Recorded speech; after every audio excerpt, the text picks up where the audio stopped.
Hello everyone. AP EAMCET రిజల్ట్లో భాగంగా చాలామందికి ranks issue కాలేదు. సో వాళ్ళ దగ్గర ఇంటర్ మార్క్స్ డాటా లేరా మీరు అప్డేట్ చేయలేదా, మీ మిస్టేకా వాళ్ళ మిస్టేకా కానీ మీరు ఎంసెట్కి క్వాలిఫై అయ్యారు. సో మీకు ర్యాంక్ ఇష్యూ చేయాలి. సో ఇప్పుడు మరి ఎలా ఇష్యూ చేస్తారు, సో దాని గురించి కంప్లీట్ డీటెయిల్ చెప్తాను.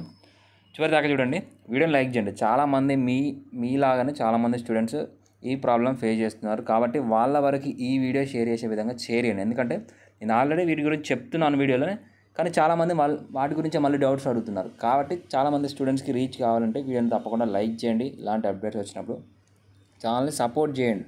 చూసి వెళ్ళిపోతే మీకు సంబంధించిన అప్డేట్స్ రేజ్ చేయడానికి, మీకు సంబంధించిన డౌట్స్ క్లారిఫై చేయడానికి, వీడియో చేయడానికి సో మేము ఉంటున్నాం. కాబట్టి తప్పకుండా మీకు మీ నుంచి సపోర్ట్ అవసరం. సో డీటెయిల్స్లోకి వెళ్తే మనకి ఇప్పుడు ఎవరికైతే ర్యాంక్స్ రాలేదో క్వాలిఫై అయ్యి వాళ్ళకి అందరికీ ర్యాంక్స్ ఇష్యూ చేస్తారు.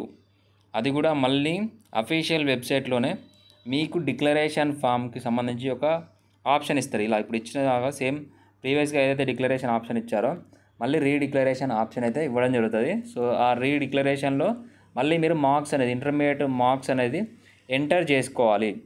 సో అది ఏపీ స్టూడెంట్ అయినా కానీ, తెలంగాణ స్టూడెంట్ అయినా కానీ, any other board, CBSE board అయినా కానీ, ఎవరైనా కానీ మార్క్స్ ఎంటర్ చేయండి. చాలామంది ఏపీ స్టూడెంట్స్ కూడా డిక్లరేషన్ అవసరం లేదని సబ్మిట్ చేయలేదు.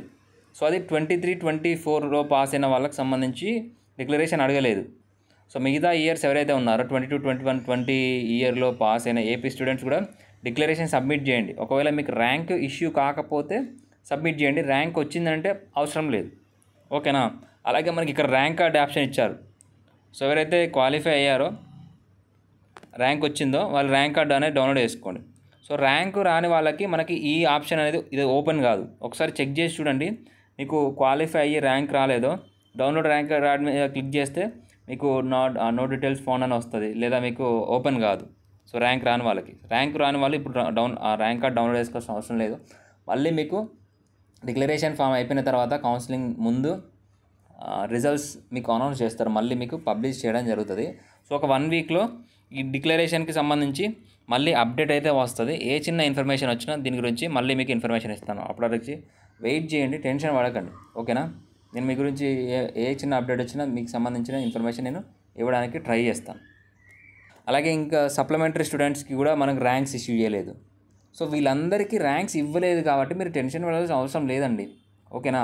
ఇస్తారు, ర్యాంక్స్ అందరికి ఇస్తారు. మీరు క్వాలిఫై అయ్యారంటే ఖచ్చితంగా మీకు ర్యాంక్ ఇష్యూ చేయడం జరుగుతుంది. సో ర్యాంక్ ఇష్యూ చేయకపోతే అది ఏపీ బోర్డు వాళ్ళ ప్రాబ్లం అవుతుంది. కాబట్టి వాళ్ళ మీద కూడా కేసు అనేది ఫైల్ చేసి మనం ప్రొసీడ్ అవ్వచ్చు. సో ఏ స్టూడెంట్కి నష్టం లేకుండా వాళ్ళు చూస్తారు. కాబట్టి ఇలాంటిది ఏం జరగదు, అందరికీ ర్యాంక్స్ ఇష్యూ చేస్తారు. వెయిట్ చేయండి. కాకపోతే ఏమైనా అప్డేట్ వస్తే మీకు ఇన్ఫర్మేషన్ ఇస్తాను డిక్లరేషన్కి సంబంధించి. అప్పటివరకు ఛానల్ని ఫాలో అవ్వండి, సబ్స్క్రైబ్ చేసుకోండి, వీడియోని లైక్ చేసి మీ ఫ్రెండ్స్కి షేర్ చేయండి. Thank you.